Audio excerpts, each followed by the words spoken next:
doesn't mean that you can slack off and stop producing the show, Bob. Why not? I mean, I bought a new computer. You can produce the show. Well, I can't produce a show. I work 70 hours a week traveling. So, boom, we're live. We're Hey, live. look at that. There's Travis. There I am. Hey, what's up, Travis? Brother Bob in studio.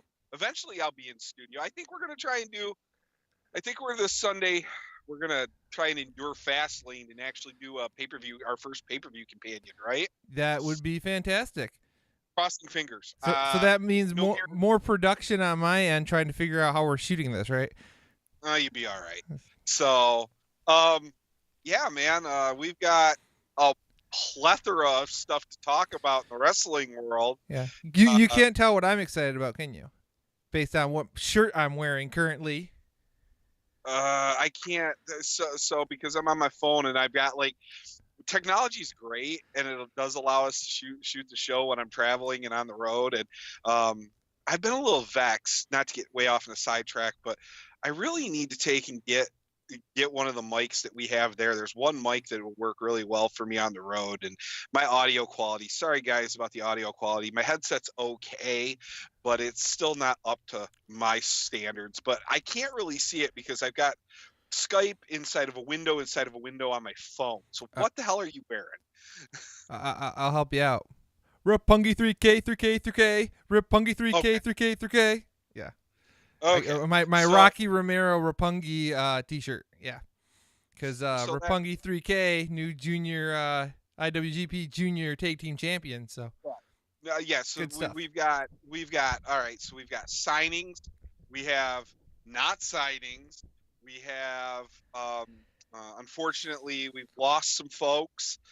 We have a really shitty WWE pay-per-view coming up. We've had New Japan title changes, tons of AEW news. Jim Cornette's back in the wrestling business. And yeah, so I think we're on the passing lane to FastLane. Is that the slogan? Not the road to WrestleMania, but the passing lane to FastLane, because it's the passing lane to FastLane, and being that we're both in Michigan, I imagine it feels relatively the same. For any of you folks that have never been to Michigan, it just the easiest way I can describe it is go ahead and strap yourself to a toboggan or a sled and ride down some stairs.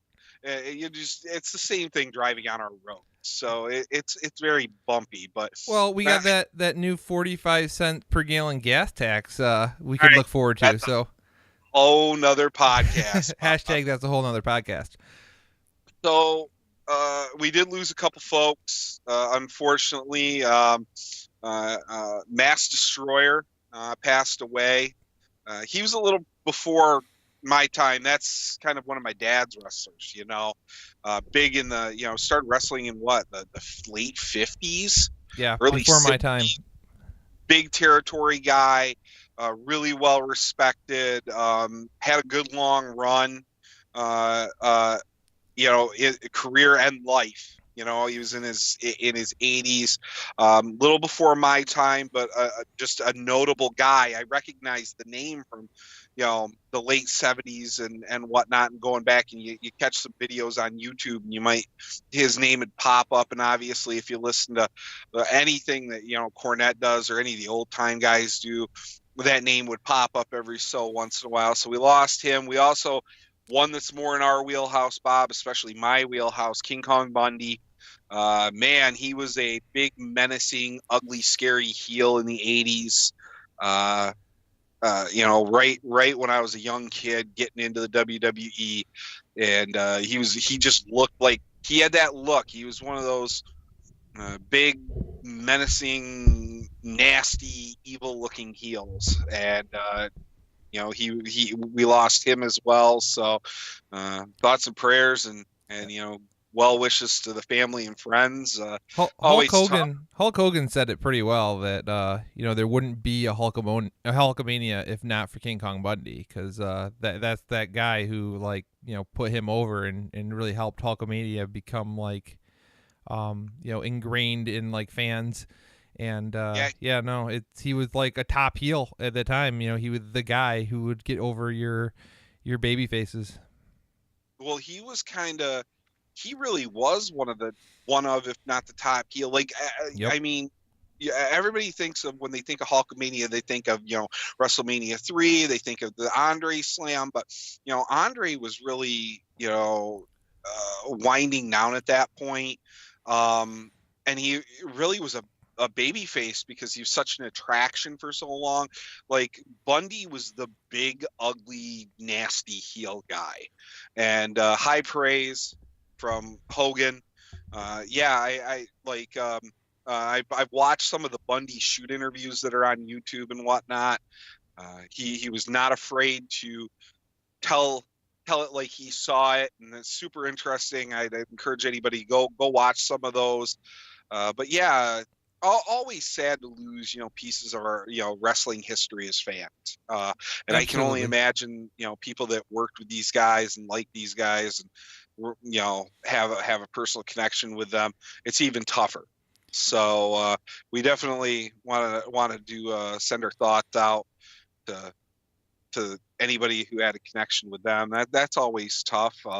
Anytime we lose somebody in pro wrestling, it's always a tough week. But man, it's just, Bob, it's loaded up. I don't even want to talk about FastLane. Like, okay, fair enough. We can keep talking about King Kong Bundy for a moment. You said Hogan gave him a lot of praise. Did you see what Enzo Amore had to say? Yeah, I did see what Enzo Amore had, and I didn't even think about that. Like, when King Kong Bundy was like eating turnbuckle and doing all those crazy.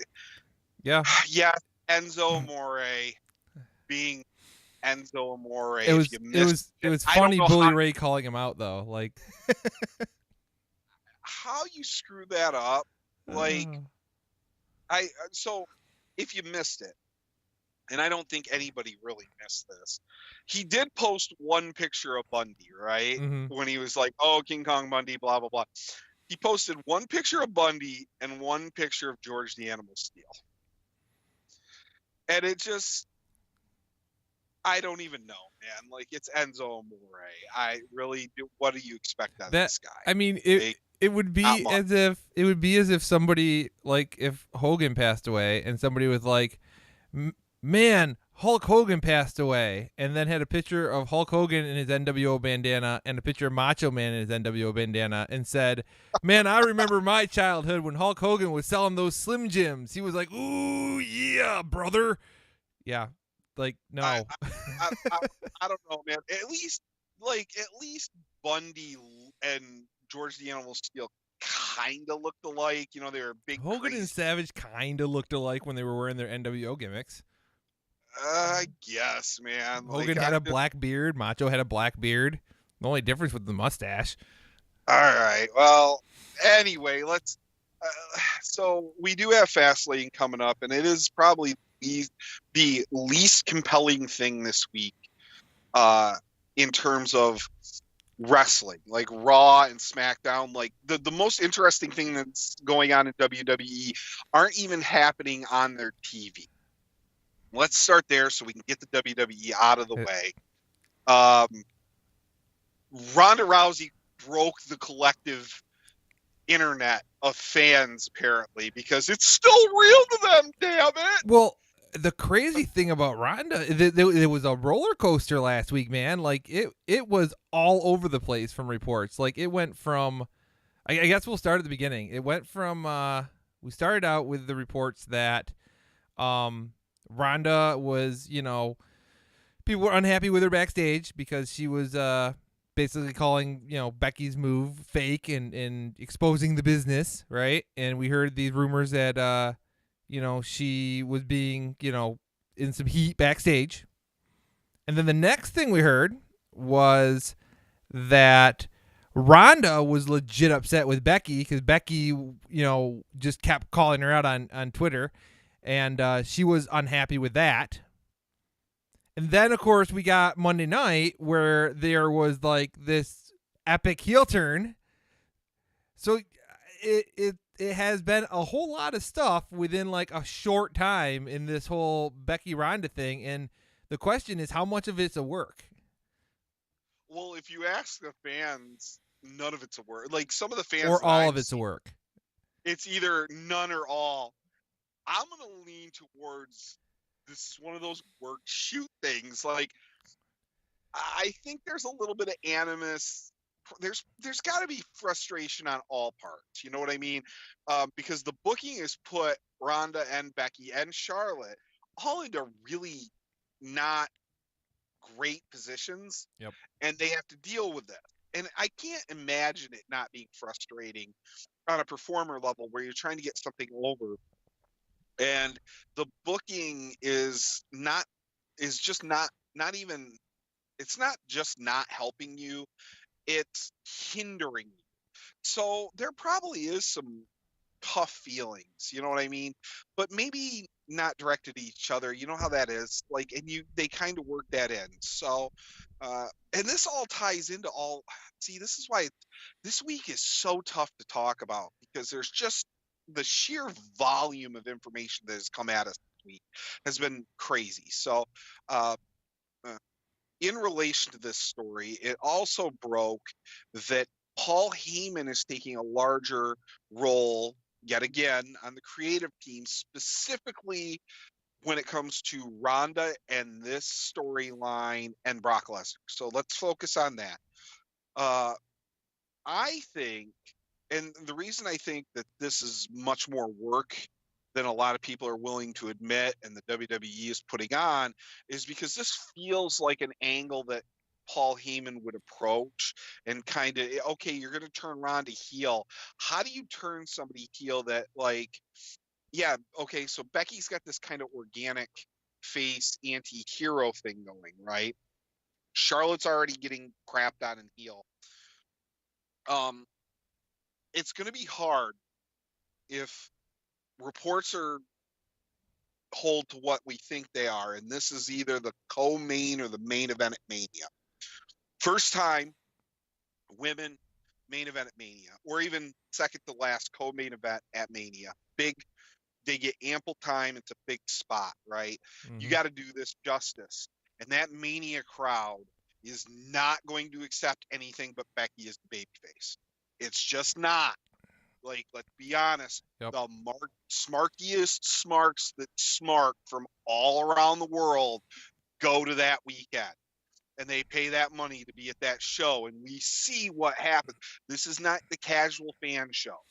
Mania, Raw after Mania, Rumble, those big shows, those, you know, in the last 5 years what you're getting from those fans. Yep. If you want to send those fans home. And I mean, they're in New York, yo. I mean, it's not like. This is not like Orlando. Or Tampa. Even, Tampa next year. Yep. You know, getting Raymond James Stadium. That was announced. But, like, this is the Northeast. It's going to draw those Northeastern fans. It's the hardcore international fans traveling in. Mm-hmm. They're all going to be cheering Becky. Okay? So, and Charlotte gets booed, but there's still people, even the smarks, like, you know, a lot of them still appreciate Charlotte for what she does. Yep. And who she is and her ability in the ring, right? Like, I feel like she's kind of the unsung hero here, since we're getting this damn triple threat, which, unless they change the booking again, and again, mishandled booking, we've talked about that. There are still a lot of people who don't want a triple threat. Nobody wants triple threat, but until they say we're not getting a triple threat, I'm assuming that's what we're getting. Okay? Yeah, I'm pretty sure they're locked in. Like WWE, they went through some really weird booking to get to this triple threat.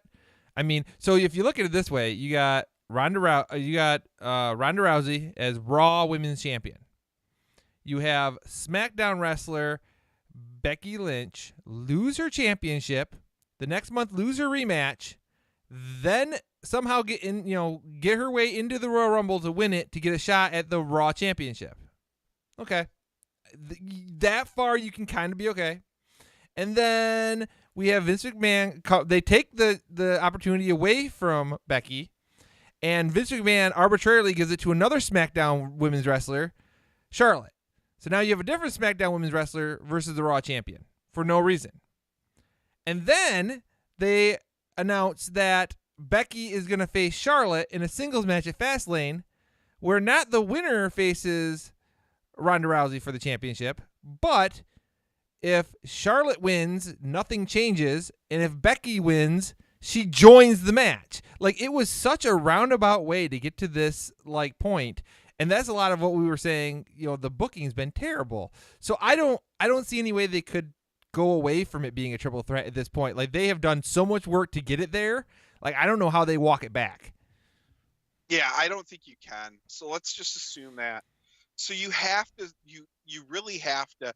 Becky has to be the babyface in this. Like, of course, we've seen them force feed us other things, and it's failed miserably. Okay, so how do you accomplish that? Well, the other two women, I mean, you can have a tweener, but I don't know. I don't know if you need kind of the other two to be heels, right? I feel like I already know how this match is going to end. I feel like it's going to be Charlotte. The reason they're booking it this way is so that Charlotte can take the pin, Becky can win the title, and Ronda can get screwed without taking a loss. Yeah. Like, they can get the belt off of Ronda.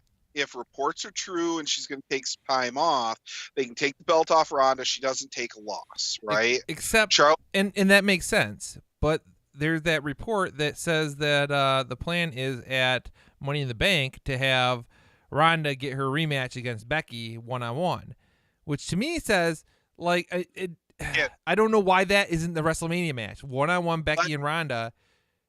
Shouldn't that be the WrestleMania match? Yeah, it should be. But Yeah. let's wait and see. Let's wait and see what happens. See if she's going to be around. We know how that is. But so Ronda goes on this tirade. This is all leading to the infamous tirade now, where I mean, Ronda pretty much, she did the one of the very few things you can do in the business today to generate real heat with fans. She dogged out the business and the fans. Yep. Like, she said it's fake. Like, she broke all the rules. She broke the fourth wall, not just kayfabe, just broke the fourth wall. And it's like, I'll just kill you guys. Like, and the part that this is that whole thing, it's true. Like, I know the kind of the blowback is, oh, Ronda got knocked out in her last 2 UFC fights. She looked like crap. Like, look, Ronda could beat every woman on that roster and half the men in a real fight. Like, in a legit fight, I put my money on Ronda over all the other women on that roster and half the men. Well, you know how we could settle that? Women's brawl for all. Women brawl for the anyway. I mean, if you can't acknowledge that, you don't really understand how good Ronda was in her prime. And this is one of those, I don't want to get too far off on an MMA tangent. That's a whole nother podcast that we don't do, and a lot of other people do better. I'm an MMA fan, okay? I follow it, not hardcore, but I follow it enough to know the movers and the shakers, and I watch the big fights. I don't watch every single fight. I don't have Fight Pass. I don't do that. But I do watch the big fights, okay? And you see this historically, especially in the last 5 years, when somebody establishes themselves in MMA and starts dipping into other worlds and making money, and God bless them, get that paper. I'm not saying it's wrong, but you see this every time somebody gets to the top of the MMA world, and they start doing other things. They're doing movies, they're doing appearances, they're doing TV shows. All of a sudden, they start getting knocked the F out. Okay, it happens because you have other people who aren't in that position to do those shows, and they're grinding. Okay, this just happened last weekend. Okay, when Usman knocked out Woodley. Like Woodley was doing all these TMZ shows, and he's doing all these appearances, and he's doing all this crazy other stuff, and good for him. And Woodley is an elite guy, man. He's one of those, like, there are people way more knowledgeable than me that say he's one of the greatest fighters at his weight class ever. Okay, but what do you know? The question was posed. When Woodley's out doing all these other shows and doing all this other stuff and being a celebrity, what was Usman doing? He was in the gym grinding. He was training, and he came in. He got his butt kicked, and this isn't a new thing. Like, that's Ronda was doing movies. She wasn't really camping well. There were a lot of questions. She took that first loss, and on her rebound, that rebound fight, it was a tough fight, and she didn't really make any changes to the way she approached it. There were a lot of questions, and some of that is, you got to surround yourself with good people, all that thing. But like, people piling on her like she just can't fight. Like that's just stupid. Mm-hmm. Okay, she was and still is she was elite, and she is still more skilled in real fight game than probably any woman on that roster, and half the men. Absolutely. I mean, obviously she's not going to beat up like Lashley or another like legit trained fighter. Yep. That's not going to happen. But it's not really a stretch to say, hey, if there was a scuffle going on and it was Ronda versus like Trips in a real fight, that Ronda would armbar the hell out of him, and he'd end up with a broken arm or choked out. Like, it's not that big of a stretch, guys. I mean, okay? there's only a handful of guys in the roster with any kind of, like, not even MMA experience, but with enough, like, wrestling, Greco-Roman style experience even. So, I mean, wrestlers, there's a few guys on the roster, that are around that would like be legit, are legit guys that you wouldn't want to tussle with. Okay, Brock and we've talked about that in another episode. Brock and Lashley, and like Ziggler's a legit shooter. He's a legit high level amateur wrestler. AJ Styles had college wrestling experience. Kurt Angle, obviously, when he was in his prime, or Angle even in his prime. a few years guys ago. That were legit shooters. Yeah. Okay, we've talked about that, but so she comes out and drops this Twitter promo, and fans lose their mind. And I said, it's still real to me, damn it, because like some of these fans are really treating it like it's real. And I'm like, well, if this is the goal, if the goal is to generate as much heat on Ronda as possible and make her a real heel, I think they found a way to do it. And the irony there is, it's still real to me, it being said about it being a work or being called out about being a work. Like that's some irony. So yeah, no, it's I just have watched enough WWE in the past 5 or 6 years to realize that anything that seems like a fantastic work that is extremely well executed probably isn't a work. I mean, their ability to execute these things has not been good as of recent. Like, I mean, the last time we've had a good like work shoot in the company has been like, I think Paul Heyman was still on the writing team at that point. Like, so, let's take it this way, Bob, and that's a good point. So we hear Paul's working specifically on this storyline. That was the last guy, and this isn't on TV where Vince micromanages everything. Mm-hmm. And that's not to say that Vince doesn't kind of know what's going on, but it's in a medium that Vince probably doesn't really deal with a lot, in Twitter. Okay, like, do we really think that like Vince is on Twitter? No, but if you are on Twitter, anybody watching, you need to follow Vince McMahon Googling, because it might be the best Twitter page of all time. It's just Vince McMahon Googling shit. Yeah, it's.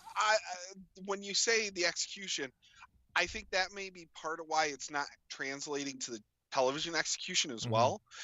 But I don't know. And this is probably the only thing that's intriguing right now that's going on, is because this is that blurred line between work and shoot. We don't know what's really happening, and this is where I get interested a bit. Yeah. And now I'm starting to look at it, because the rest of what was going on, I was just like, why am I supposed to care about any of it? Yep. And I don't.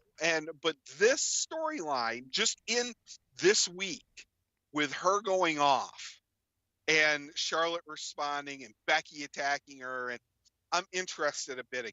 So, and it's got fans, like I said, it's real heat. Like, fans are hot that she's calling it fake, and oh, you don't do this, and oh, you can't say that about the business. And apparently, to be a real heel and get heat in this day and age, you just gotta just put it all out there. Yeah. So my theory is we've all heard of working yourself into a shoot. I think they were shooting themselves into a work. I think they were going back and forth, and then somebody realized this would be a good idea. Yeah, I think Becky's banter on Twitter, because her Twitter game has been on point, and I think her Twitter game got Ronda frustrated, and Ronda just said some stuff back, because as we know, like, she's done it before. Even in UFC, when somebody starts tweeting her, she tweets something back, and it really doesn't land properly or make sense. So she has a history of doing that, and I think Becky upset her because Becky's game was on point. Ronda tried snapping back with something, and they shot themselves into a work. Got themselves into a work. Yep. Maybe, and we'll find out. We'll find out kind of moving forward what they're gonna. I don't know, man. Like you said, they took such a roundabout way to get to where they are.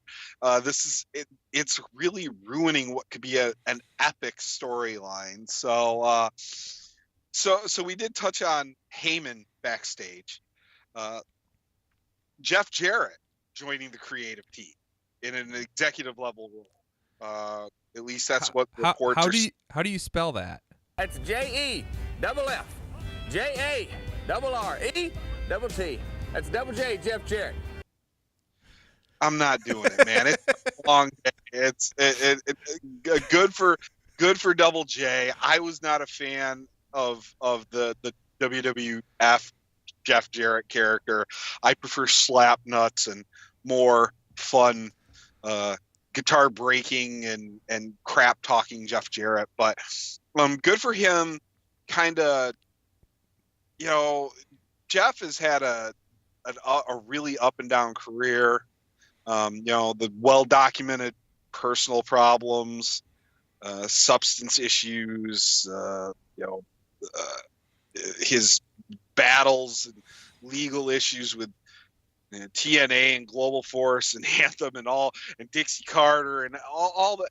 Good for him, kind of being able to reintegrate, land himself in the Hall of Fame, get into the Hall of Fame, go back to the WWE, seems happy, just kind of doing his thing. And maybe, look, Jeff's a wealth of experience. Are they going to take advantage of that? Time will tell. But you've got Brother Bruce on the creative team, Jeff, coming back to the WWE, Jeff Jarrett on the creative team, Paul Heyman taking a more active role. Maybe the edict has come out that it's, it's time to make some changes. Maybe some real wrestling knowledgeable folks will have a lead role again, and some of the more Hollywood type writers will be taking a quarter step back. And again, we'll see. That's all speculation, but I don't see how adding a guy like Jeff Jarrett with his level of experience to the creative team could be a net negative. I just don't see it. Do you think Randy Orton's greeting all those new guys with his dick out, allegedly? Well, Let's hope not. Well, see, that's one of those. Maybe Jarrett. Jeff's been around long enough that ribbing is completely acceptable. But yeah, like, and really, if this was any other guy, like, how is he still employed? Can we? I don't know. Go back and read about Randy Orton greeting new employees with his penis.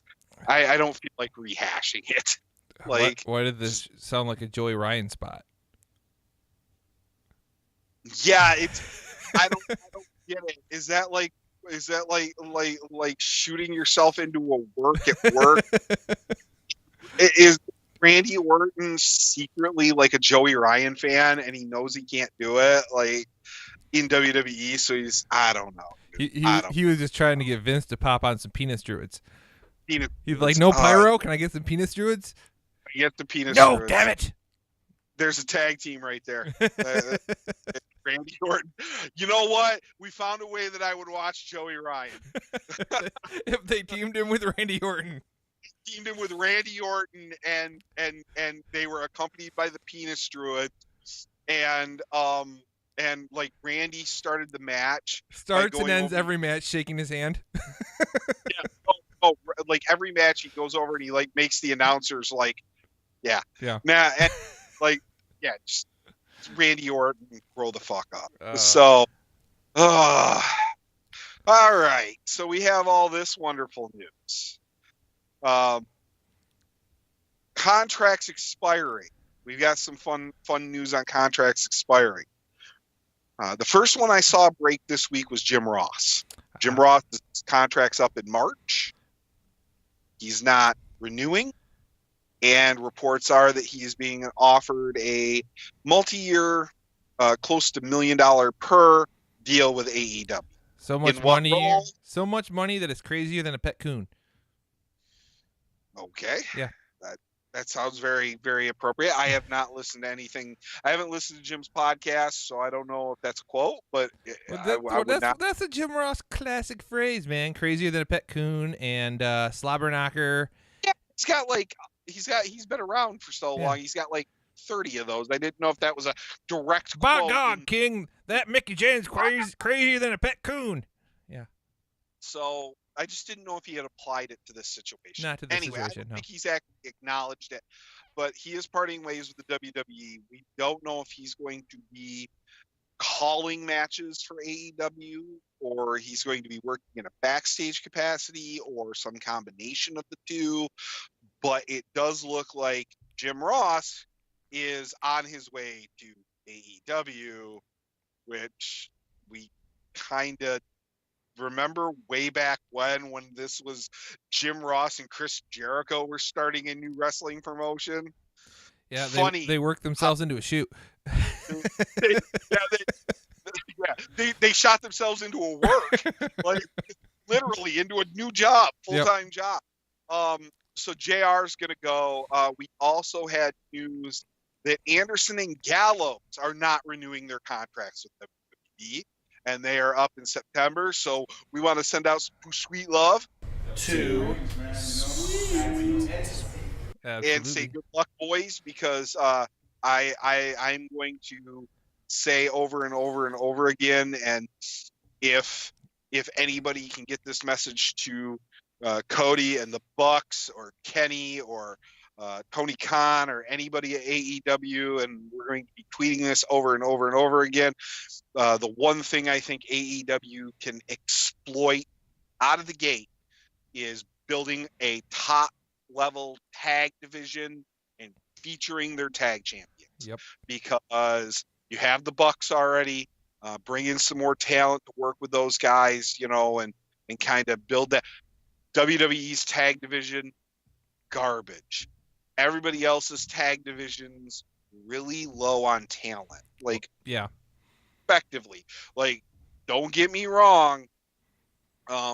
Ring of Honor, the Briscoes are amazing. We're going to get crazy, Briscoes GOD action, but again, they have to work with New Japan to make that happen. Yep.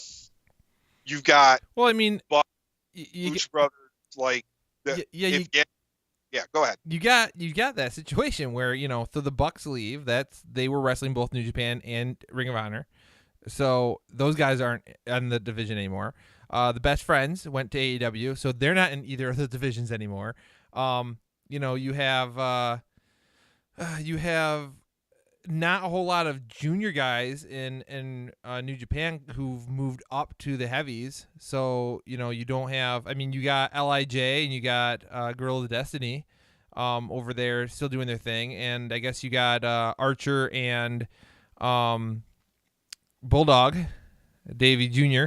But, there's just not in the heavyweight tag team division over in New Japan. It's thin once, they lost a bunch of guys. And, the same can be said about Ring of Honor. You got the Kingdom, you have they're in that new group with that Juice Robinson leads.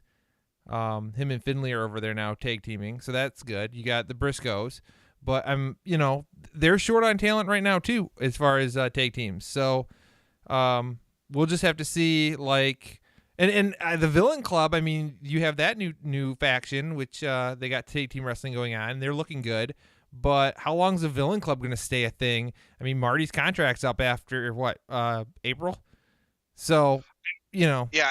And I think everybody expects Marty to make the move when yeah, the time. I would expect that, but yeah. So what happens to the rest of Villain Club? Are they going to try to keep those other guys like together? Are there? I don't know what their contracts are like. So it'll be interesting to see what happens with them. But like I said, when you have guys like the Young Bucks and guys like Best Friends and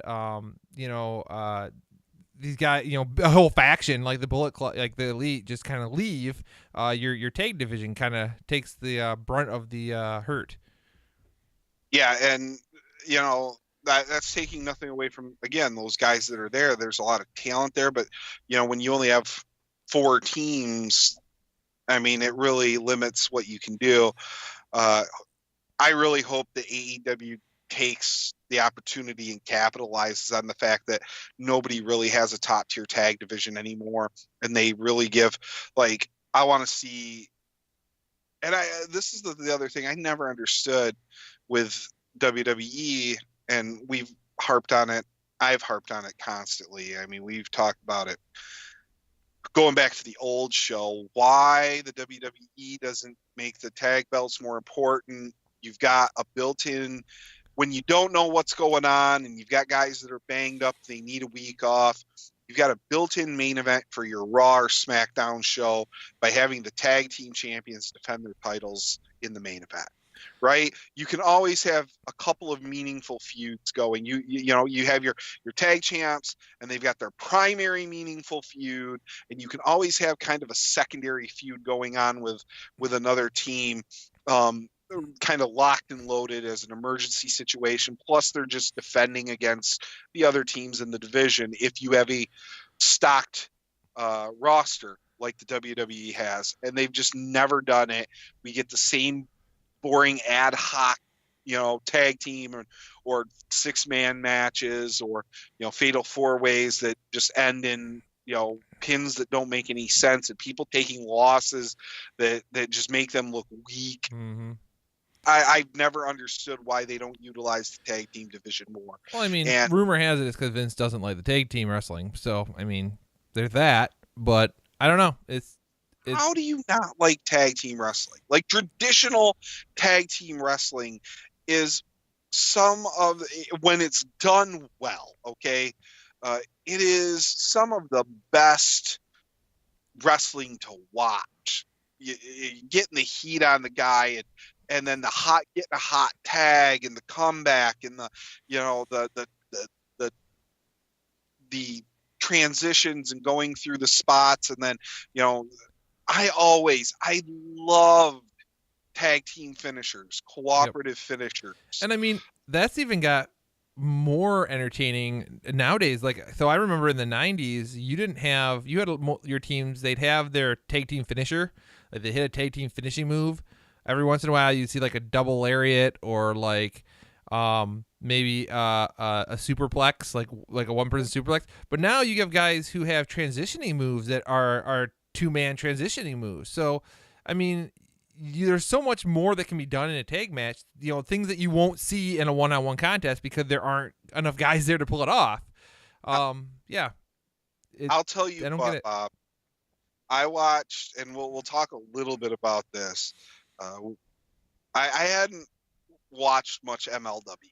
Okay, catch an occasional something here and there on YouTube, but when I heard Cornette was being lured back in to do some color for MLW, I went back and watched their last 2 big shows on YouTube, and the Hart Foundation, the new Hart Foundation, they had a tag team match with the titles. They did a Doomsday Canadian Destroyer. Nice. As their finisher with Petty Hart and with Davey Boy Smith Jr. And I'm partial. I know the Canadian Destroyer it's not the most realistic looking move. I tell you what, it actually looks way more legit when you put somebody up on your shoulders and you flip off the top turnbuckle and hit that. It looks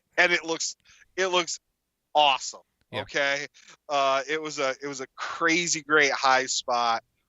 They used it to win the match, and I was like, this is a perfect example. I'm like, holy crap. But you see that in the WWE, even when a tag team would have like a combo finisher that had a name to it, they hardly ever use the name, or they just stop using the name. Like when New Day was new, which seems like an eternity ago now. Oh yeah.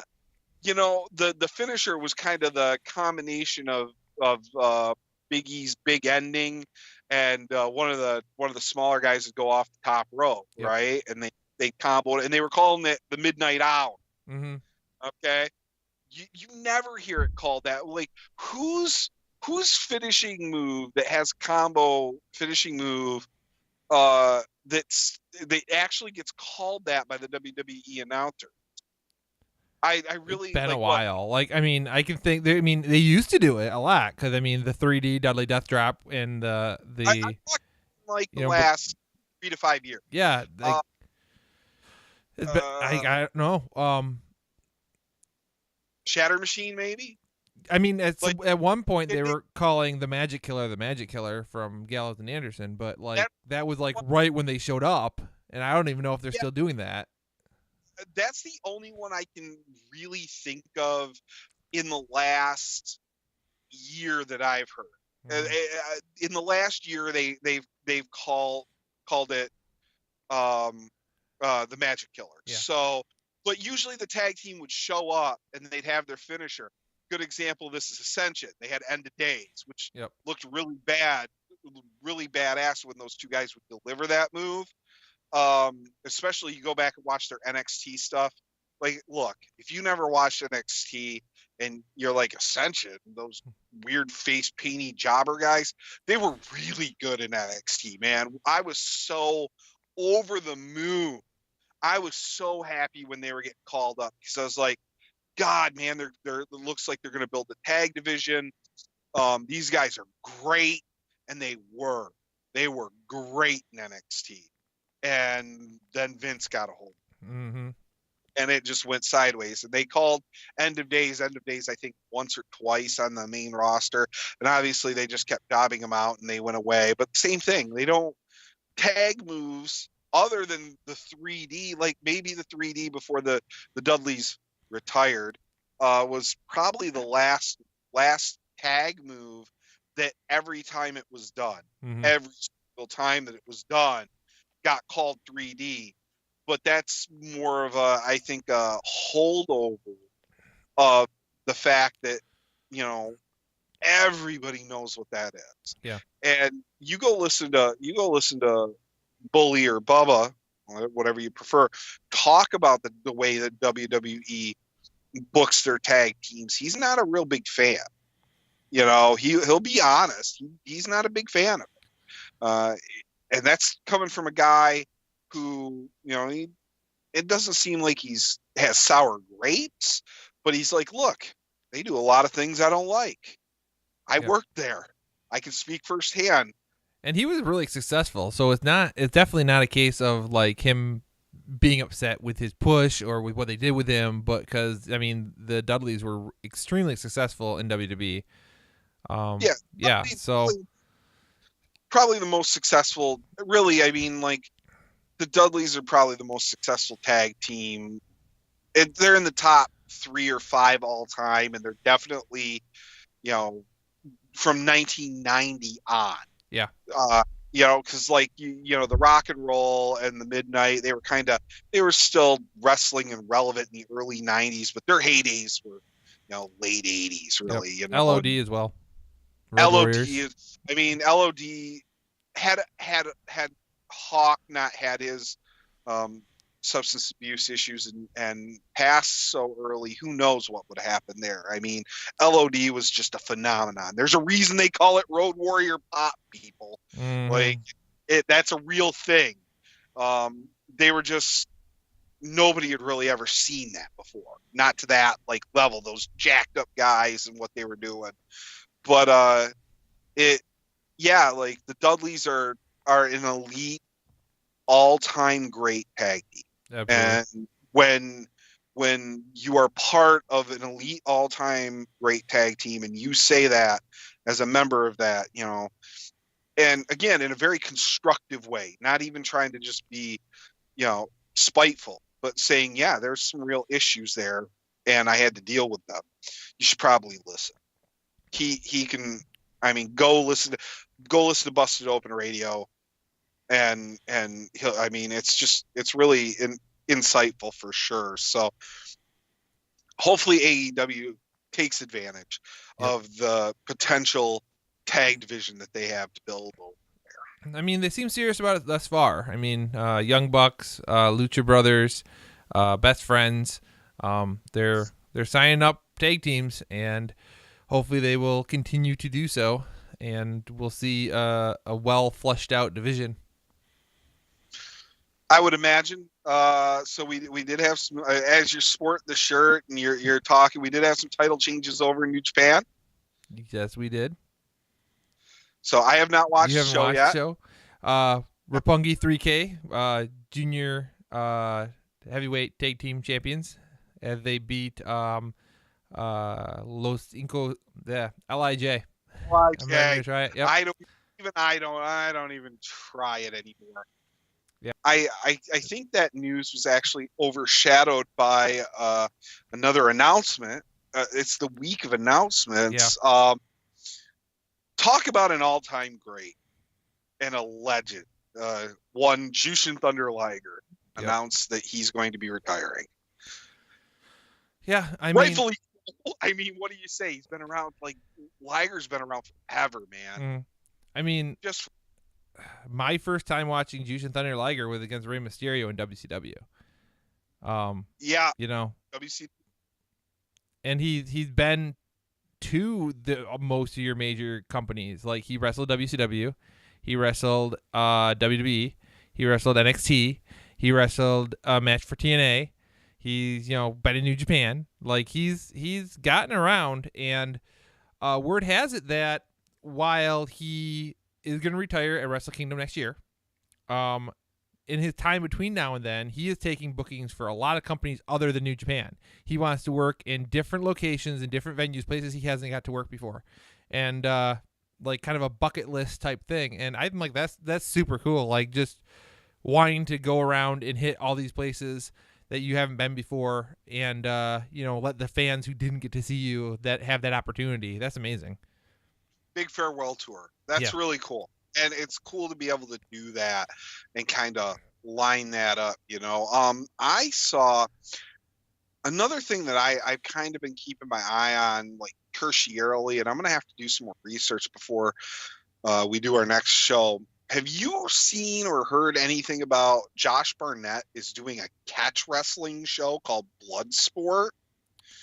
And it, like, I've only just I saw some tweets and I was like, I have to, and I never followed up, but apparently, like, it's got some real shooters on it. Minoru Suzuki's going to be on the show. Ooh. And well, now I need to watch it. Yeah, for anybody that doesn't know, Minoru's a real shooter, guys. Like he's a real fighter, and was trained by Gotch, and it's got some MMA experience and whatnot. So, but this is I started looking at some of the names that were kind of going along with this. So I'm going to have to get some more info. I just didn't know if you had seen anything about that. I've just heard that the show was going to exist. I haven't heard anything as far as like where it's going to be, what channel it's going to be on, when it's supposed to be on, who's supposed to be part of it other than Josh Burnett. Like, I just heard that he was working on some kind of like wrestling, shooting, MMA style show. And I was like, all right, well, that's the gist of what I heard. So you bringing it up just kind of jogged my memory and like, oh yeah, that was a thing that I read a little bit ago. I'm going to have to we're going to have to delve into that because like I said, I was like, and then I saw like just random, catching up on tweets and stuff. And I saw, that, Josh had tweeted and he was, super putting over Minoru Suzuki, which of course you put over Minoru Suzuki. He's Minoru freaking Suzuki, right? So yeah, you better put him over or he'll treat you like a young boy. And you don't want that. Yeah, or he'll treat you like a cosplaying Nakamura. I'm trying to find that video again.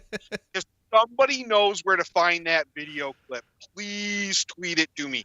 Like, I couldn't find it. I saw it when it originally was circulating, I don't know, a couple months ago, and I wanted to watch it again. I don't know. It just popped into my head. I was like, God, it was so funny.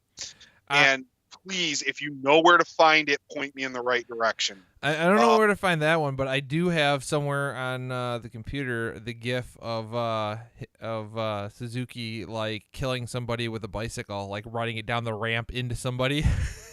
My God, for anybody who doesn't know what I'm talking about, there was a clip, probably November-ish of last year, October, November-ish of last year, that was circulating the Facebook groups and kind of Twitter and whatnot. And it was somebody, obviously it was it was work, but it was really funny. Somebody was cosplaying Nakamura in a hallway and walked up to Minoru Suzuki and did the "Come on!" and Minoru kicked him in his head and him inside out and proceeded to just stomp a mud hole into this cosplayer. So good. And I laughed so hard because it was just glorious. And I was like, oh my God, that's just priceless. And I would love to see it again. Anyway, so we're going to have to check that out a little bit too, Bob. I'm always looking for kind of fun, interesting little side things to watch, especially, again, MMA is really the best wrestling product going today. If you don't believe that, go listen to Ben Askren talk. Just go YouTube Ben Askren and listen to some of his interviews. His interviews are the best promos on the planet right now. They're just brutal, and the only thing I can compare it to, it would be like if, I don't even know who wants to come to WWE and be world. Here's good. It would be like if CM Punk came back to the WWE and was legitimately beating people and had to do press conferences with Triple H and just talked crap about him to his face, and they just hated each other. Because that's what's happening. Like, Ben Askren and Dana White hate each other.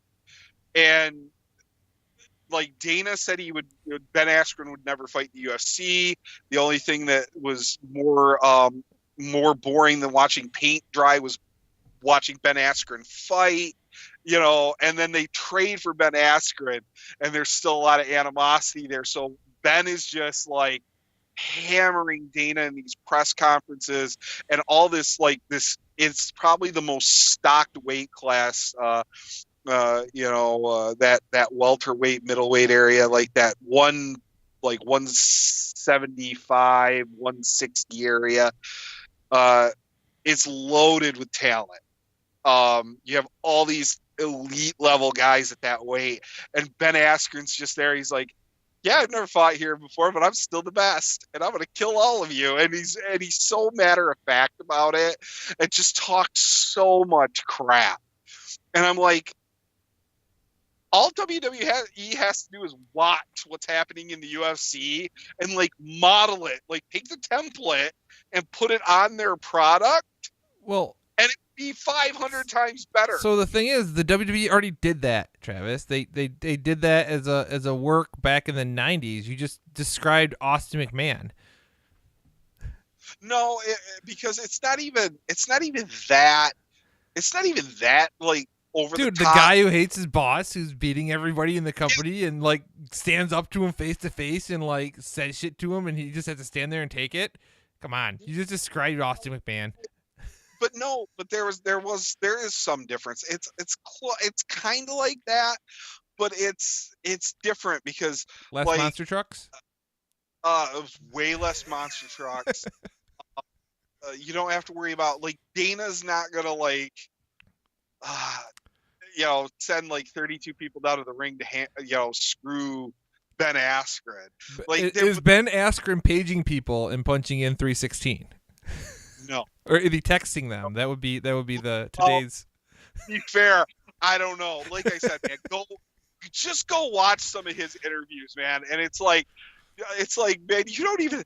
That's that going back to that whole point of like, if they would let these guys in the WWE just be themselves, a lot of them, their promo work would probably improve because like you can tell Ben he's got a little chip on his shoulder and he just dials it up to 11 and just talks crap about everybody. But it's not scripted. It's not. But it's just brutal. It's better than 3/4 of any of the talking in pro wrestling today. And it's not just him. You go look at like probably like Colby Covington in MMA is like a bigger heel than any heel the WWE can produce. He did an interview the other day wearing a MAGA hat just because he knew it would piss people off. Like, that's the kind of guy he is. He's just like, he's wearing a MAGA hat and his championship belt and just sitting back talking crap about people. Like, it's amazing. I'm like, apparently UFC knows how to develop better heels than WWE does. It's just hilarious. Speaking of MAGA hats, do you think Vince invited the president to WrestleMania in New York? Because, I mean, he's in the Hall of Fame, and, you would think that kind of publicity WWE would just be eating up if they could, like, talk him into attending. Yeah, no. I mean, I don't want to get too political, but I mean, not. I know this thing is, all publicity is good publicity, but I don't know if that's the case. Like, and I don't know if that's would be something. Trump's got about 300,000 other things he needs to worry about. So I don't think that's necessarily such a good idea. Is there maybe another president they could get to come and do something? Maybe get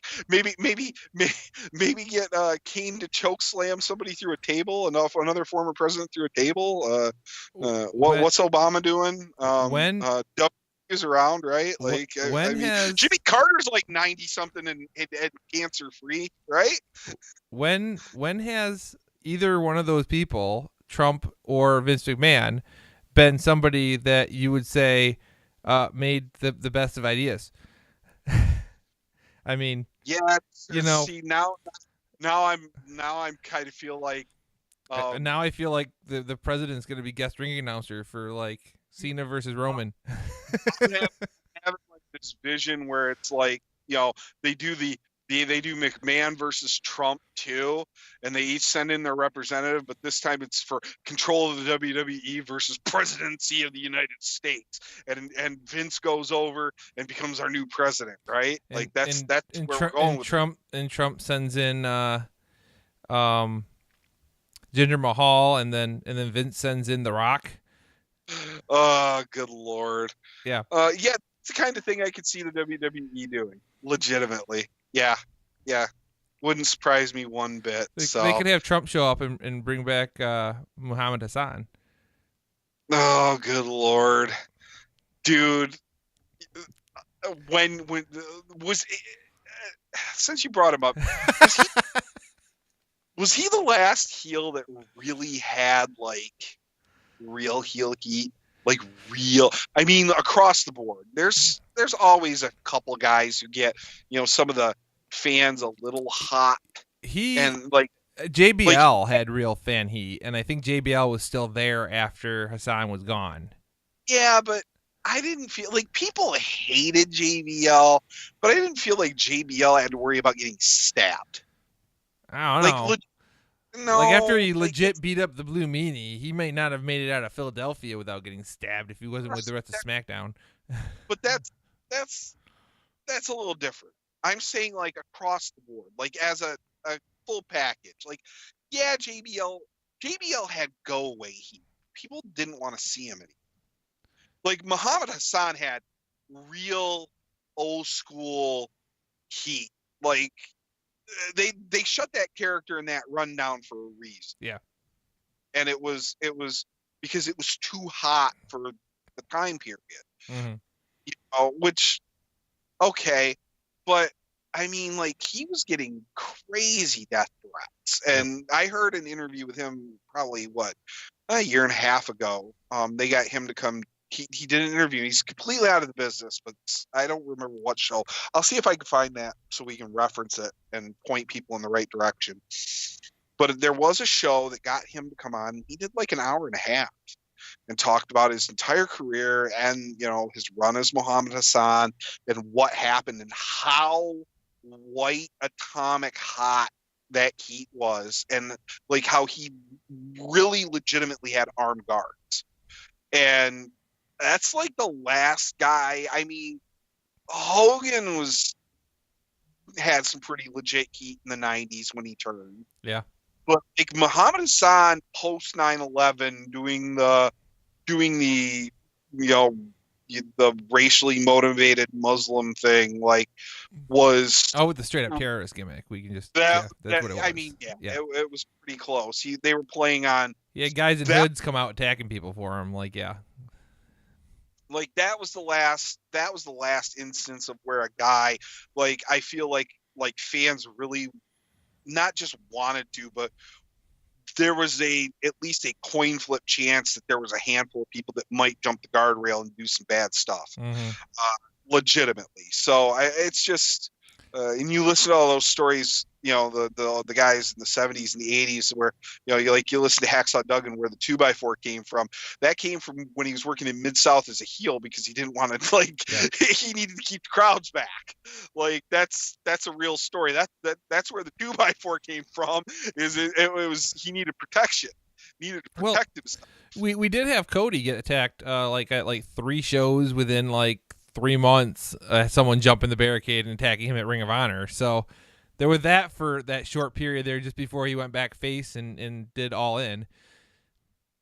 Yeah, there's a distinct lack of what a good heel could and like I've said numerous times, I think there's still room if somebody were willing to commit to being a heel and really delved into that experience. It could be recaptured, but you would really have to dedicate yourself to being a giant D-bag. Like, you would have to be a supreme D-bag. Mm-hmm. And I don't know if that committed. For it to happen in WWE, they'd have to not overuse the person, because I mean, fact is, like, Baron Corbin could easily get over as a huge heel. People just don't like him. He's got that douchey looking grin on his face that people just want to punch the guy. But like WWE pushed the crap out of him and like put him in these stupid situations, and now it's like he's got go away heat. So they find somebody who could potentially get legit heel heat, and then they overuse them and put them in poor situations due to booking, and it just kills it. I mean, yeah, much like how they kill their faces. So yeah.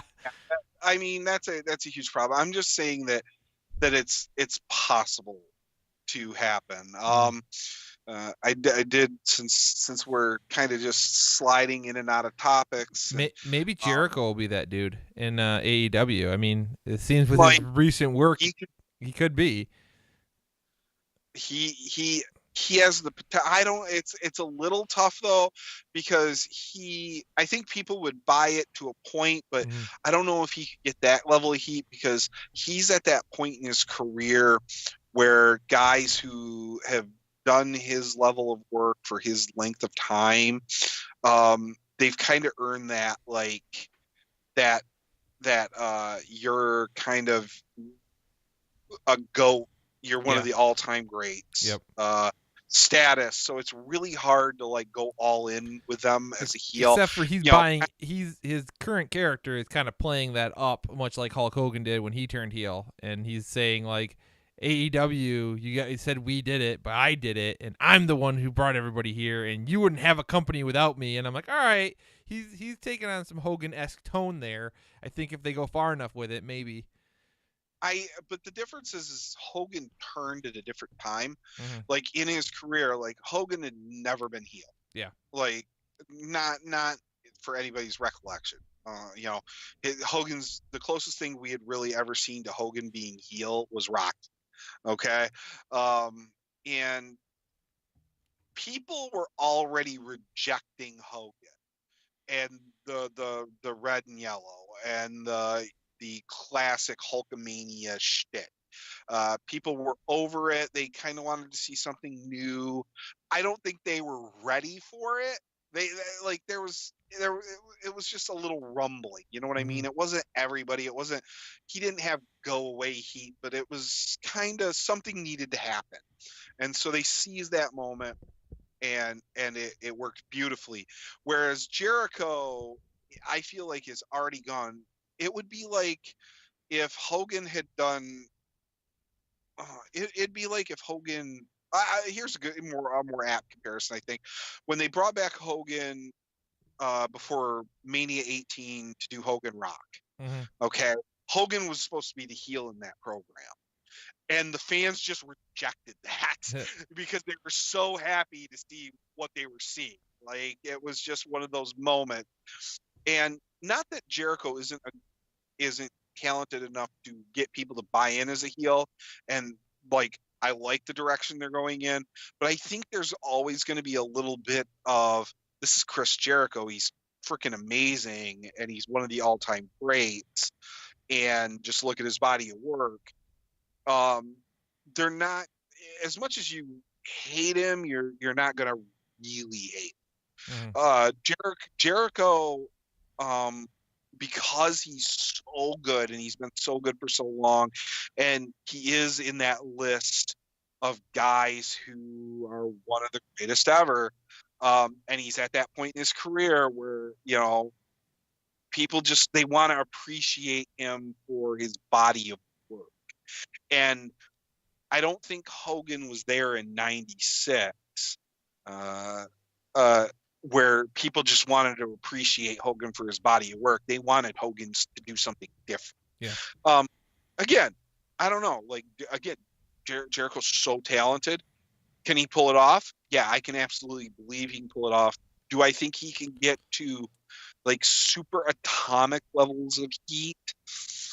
I don't know if he wants to do that, because how does that, like, I mean, he does have the other projects, Fozzy and the Jericho Cruise and things like that. I'm talking about a guy who is really willing to live and breathe heel and be just a absolute dick to everybody all the time, outside of his like immediate friends and family, but like live his, you have to go back to that old school kayfabe, and you have to make everybody think that you're legitimately just a bad human being. And if you do that, I think you get that really high level atomic heat. Like I think that's there. I think because fans want a heel to hate desperately. And if you could get to that point when you do go back babyface, you're going to be so crazy over, that switch when it comes organically is always so powerful. Yeah. As a fan, I love seeing that happen. So I think it's possible. I just don't know if there's, I don't want to say there's nobody out there that wouldn't be committed enough. I just don't know who that would be. I think it would be a younger guy. I feel like Jericho, like the guys who've been around, I think have the skill set to do it in a way that gets them over more because of their experience. Because the other guy like that came to mind is you're talking about someone who's just being a complete dick all the time and is just a terrible person. I'm thinking MJF, because like everything they've done with him, he's been like, real nice to somebody, and then as soon as they turn their back, it's been like a complete D-bag. And that, kind of character, you would think, all right, that's he's such a heel, people are going to hate him. But I honestly enjoy like watching him be a dick. Like the way he does it is in such an entertaining way, and like the way he covers up for himself and doesn't get caught. Like it's almost Eddie Guerrero lie, cheat, and steal kind of cheating. Like it's almost like you're starting to root for the guy, like not to get caught, and you want to see how he's gonna get away with like being an ass without anybody knowing like the next time. And I think that's where you have to kind of work things out with someone like Jericho, who's been around a while. He knows how to do it. He's gonna be able to do it to somebody's face because he's a veteran. He's gonna be able to walk up to somebody's face and be like, I've been in the business longer than you, and this is how it is.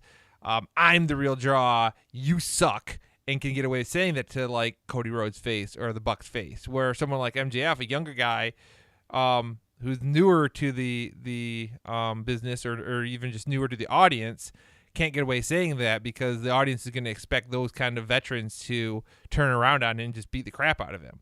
So it's kind of a give or take there. And maybe we won't see anybody with that level of heat, again. But it's an interesting discussion. Yeah, I think when you talk younger guy like I am, you would obviously have to build him, and it would take time. Because like really, when you're talking like MJF, young guy, but yeah, he's really I look at him and I'm like, yeah, man, he's got a real bright spot as a potential heel. Like in terms of guys I would pay to see get beat up, like he's kind of on that list. Mm-hmm. I talk about, I just came up with the guy who could do it right now. Well, there's a handful. Well, there's a serious, obvious one. It's Randy Orton. I mean, yeah. Orton's a good one, but he'd have to. So the key with Orton though is he has to, not do the RKO all the time, because that's a move everybody loves. But the way to get around that is, you have like the referee out during the match, and he calls for like the RKO, and everybody's getting ready to pop for it, and they just punch the guy in the balls and then pins him. Or he pokes him in the eye and then pins him. Like he keeps teasing the RKO, but doesn't ever deliver the damn thing anymore, and keeps cheating to win. Deserve it. Fans don't deserve to see the RKO. Exactly. They're a hand I like the term, and I always use the term. Ciampa could probably eventually.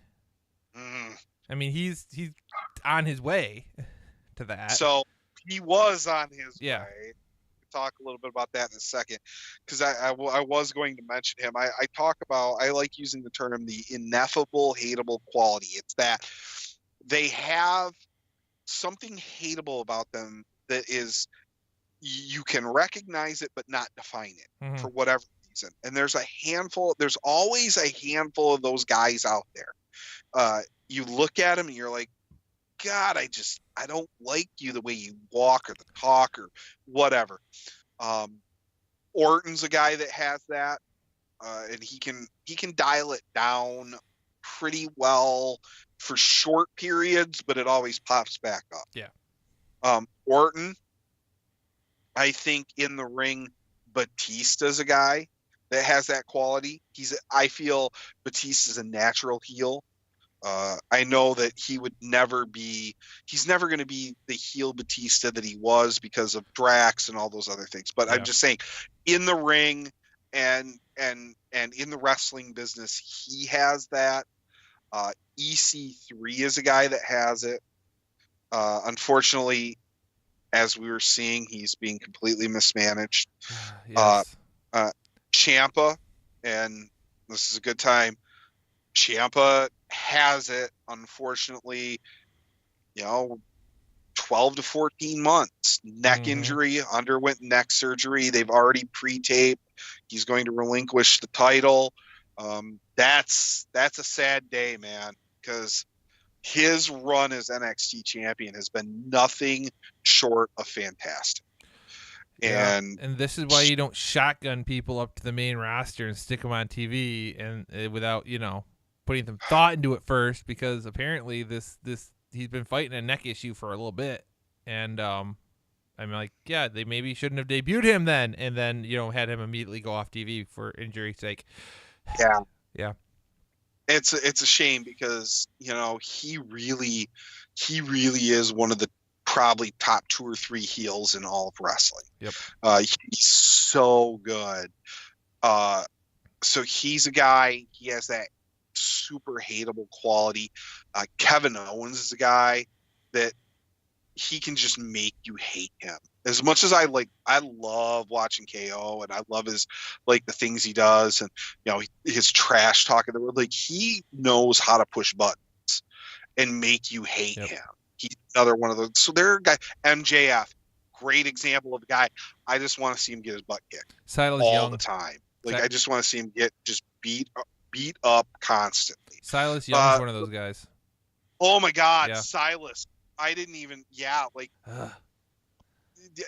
Silas is one of those guys that he came along 20 years too late.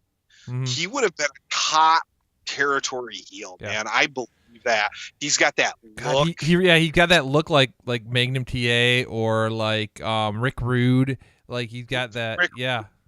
He reminds me of this weird cross between TA and Rude. It's funny you said that, because I always thought that he's not as yoked as Rude was.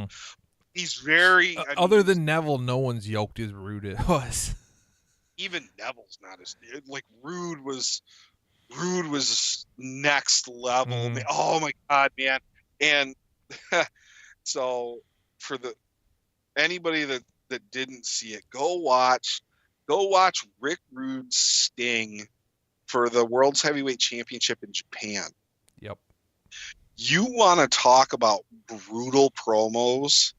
Rude comes out to the ring with a couple of Japanese girls and cuts a promo on all these Japanese fans, and just brutally racist, and just this is what we're talking about, living a gimmick and being Rude was a heel. Yeah. Rick Rude, heel 101, just go watch Rick Rude. And you don't need to be racist anymore like that. You could do that in the 80s and 90s to get heat. It's not appropriate anymore, okay?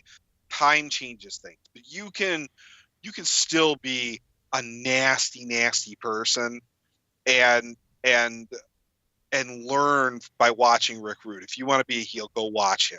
Because God, just so hateable. Holy hell. But yoked. My God, was that man crazy yoked. Sting, and let's not act like Sting wasn't just jacked too. Yeah. And Rude made him look like kind of a pudgy bastard. Yeah. Standing next to him. So, yeah, man. But yeah, Silas is, he is. He's this weird cross between TA and Rude. I think he would have been a top draw and heel in the territories. He has that look. He's got a good promo, good gimmick for it. I love that the last real man thing he was doing, and yeah, man, yeah. God, there's some guys out there that can make really excellent heels. As I mentioned there before we got fully into Silas, friggin' Matt Taven. Oh, I cannot stand his face. I can't stand listening to him talk. I hate everything about that character. For me, it's go away heat. Like I don't want to see him get beat up. I just want to see him go away. Oh no, I want to see him get like beat up and like his faction like destroyed so that he has nothing left. Like that's right. I want to see Jay Lethal just beat the every living crap out of him. So Bob, what have we missed on the news front? Like, did I? Are we done with the news section now? I can't imagine that. There was just so much of it. I knew we were going to miss something. But I feel like we've just been talking about like news, like, and I'm okay with that because again, like there was nothing compelling on WWE TV. I watched some MLW. Man, I loved me some Jim Cornette. God bless him for being honest. And being like introspective of himself. That was a little rough to listen to, man. Like you could tell Cornette hadn't done some color in a while. Yeah. It was not that good. And I was very sad to and it wasn't just inherently bad, but you could tell like he was just he didn't feel comfortable. Mm-hmm. You know what I mean? Like it was one of those like, oof, that's a little rough. And it did get better as the show progressed, but apparently he's done some tapes. I'm going to check those out too. And that's a pretty good product up there. MLW is doing some good things. Lawler and Low Key. I didn't really care for the cage match, but the match on the big show before that I thought was pretty good. So they're doing some interesting things up there. They got some, talent that Lucha Brothers are up there working. They were working Heart Foundation. Real good stuff. So they've kind of, like I said, it's not anything I actively followed, and I think I'm going to have to keep a closer eye on it because there's definitely some good stuff going on up there. Their production values for being as small as they are, relatively compared to like.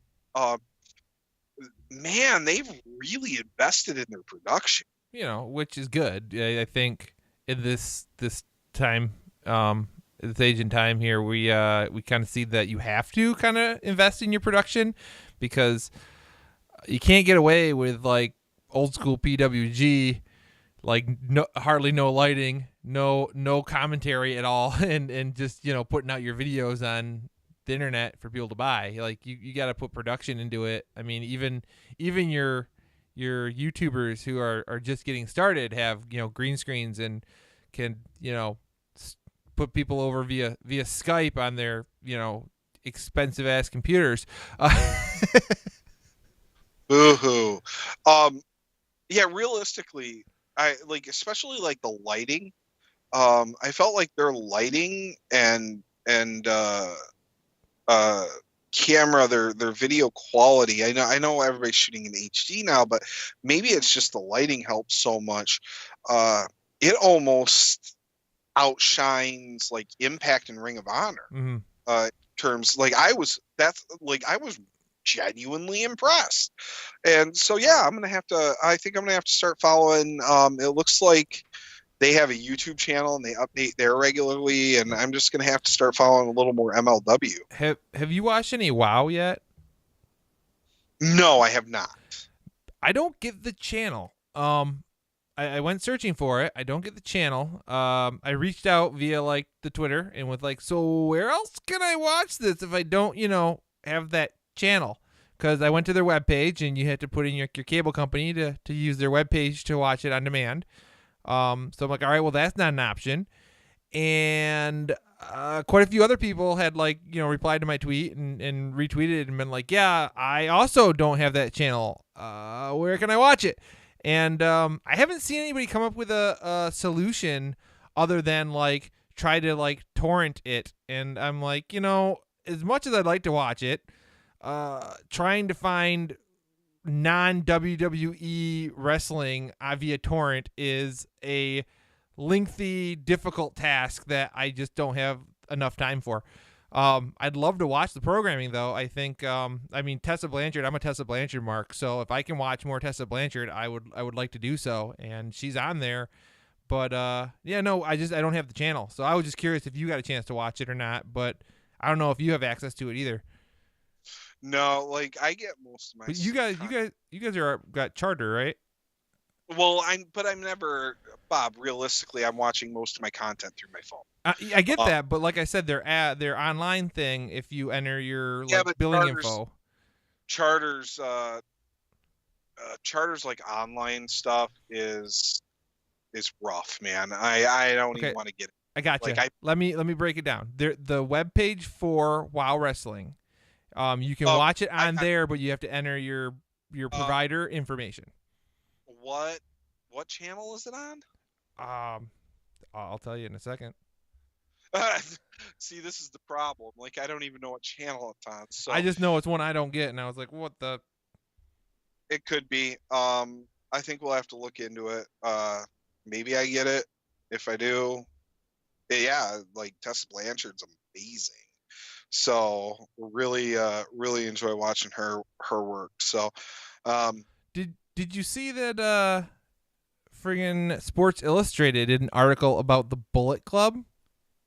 I did not. Yeah, I was impressed. It was basically, pointing out that Tama Tonga's been there and he's still there, and the Bullet Club's fine, and they got these championships, and they're looking to do big things, and I was like, oh, I'm impressed. I didn't expect to see a Sports Illustrated covering the Bullet Club. I thought that was interesting. So SI says Bullet Club is fine. I think that's probably a good point to wind things down, unless I see you're furiously looking away for some cable channel info. Yep, it's a loading. Yeah, I'm.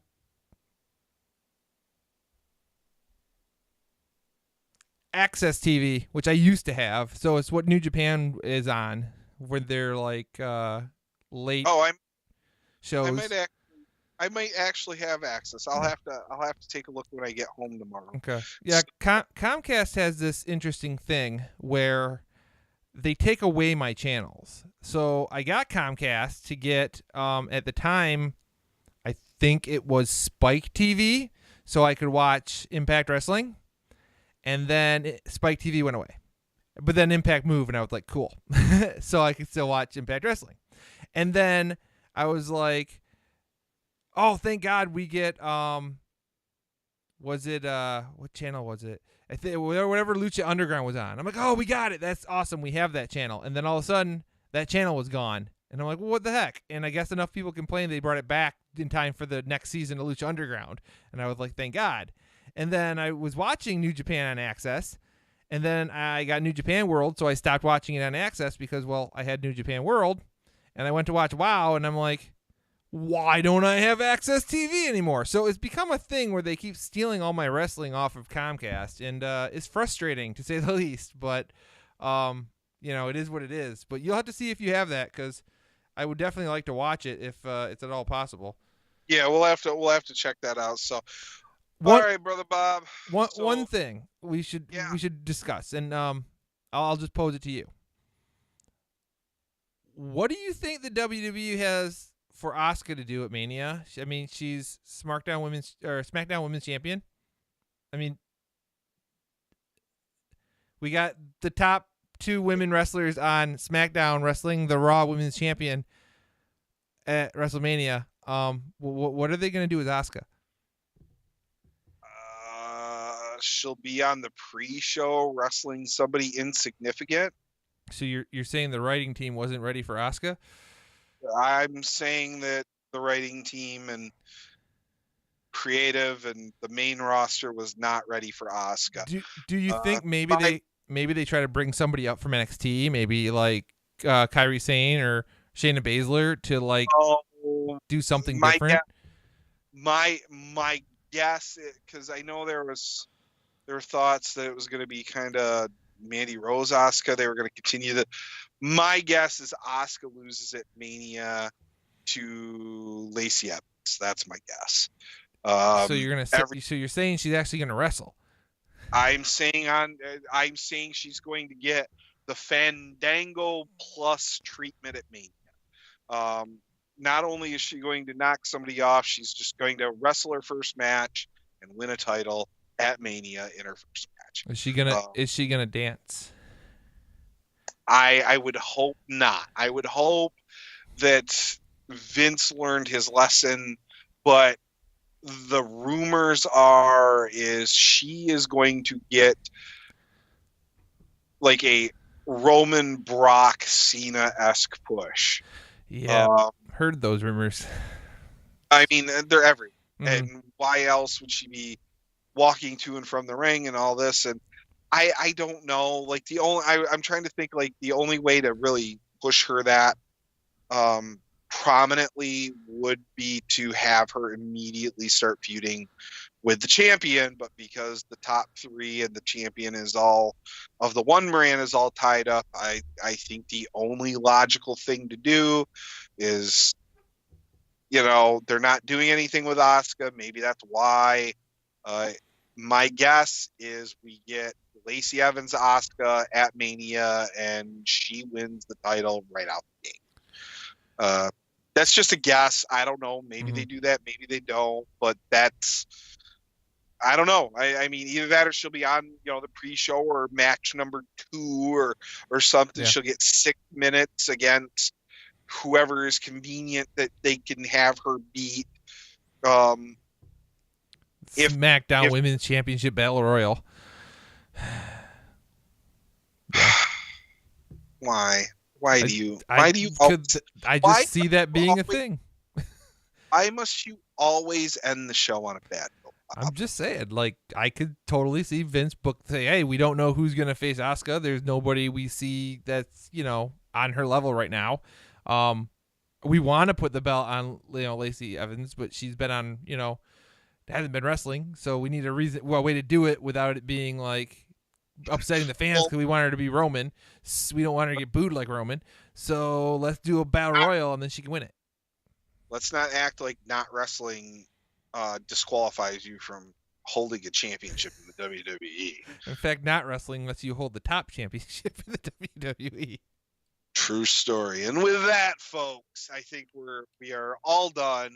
Yeah, we'll see about Sunday. Let's see if we can make that happen. We need to do a PPV companion, do a little network companion for crap pay-per-view. Get the bugs worked out before we start doing good pay-per-views later on. Because I won't be around for WrestleMania. I mean, if you wanna live watch it, you're welcome to. But I got a Bullet Club block party that morning, and I got things to do. We'll wait on that because I will probably be consuming copious amounts of adult beverage. Did I mention the Bullet Club block party has an open bar? Because if I didn't, wow. Yeah. Buffet and open bar. Yep. So hence my full gear challenge leading into New York, because I'm pretty sure I'm gonna eat like twice my weight in food while I'm there. So I had to jump on that full gear challenge early. I'm just saying, like, I probably wouldn't make it from the block party to me. Like, if I had tickets, like, and that's why they set up a shuttle. That way they could shuttle those people out of there to the arena. I wouldn't even make it to Mania that night, let alone my hotel. Yeah. Open bar. Yep. I think it's like only a 4-hour open bar though, so I think Bob, they're gonna cut people off early. Do me a favor, okay? Get yourself a drink and share a drink with Haku, and all things will be good. All right, like get Haku a drink, get yourself a drink. Make that happen, and all things will be right. So, yeah, I don't know. I'm excited. It should be fun. It apparently is starting. They're like, hey, so VIP folks, we're letting you guys in early at like 8:00. So you should make sure to be there at 8 a.m. And I'm like, oh my God. So it looks like we're waking up at 7 a.m. on a Sunday to drive an hour over or half hour over to the venue. It does hate the fans. Good Lord. Yeah. Oh man. All right. Well, Brother Bob, I think with that, we need to tongue and death grip the button and punch out here. That was Brother Travis. And I have been your host, Brother Bob. Thank you for joining us for another Smarkdown Radio. Please go ahead and follow us on Facebook, Smarkdown Radio, on Twitter, Smarkdown Radio. Obviously, here on YouTube, we're Smarkdown Radio. And we do have a Twitch channel where we stream WWE 2K19. And we're hoping to do some other stuff in the future. So check that out. All the information you see here below me on the screen. And be sure to like and subscribe. Guys, subscribe. Definitely give us a subscription. We really need those to get some more content out to you, to be able to monetize this a little bit and, afford to do some really cool new things that we want to bring you. So please tell your friends and hit that subscribe button. Until next time, too sweet.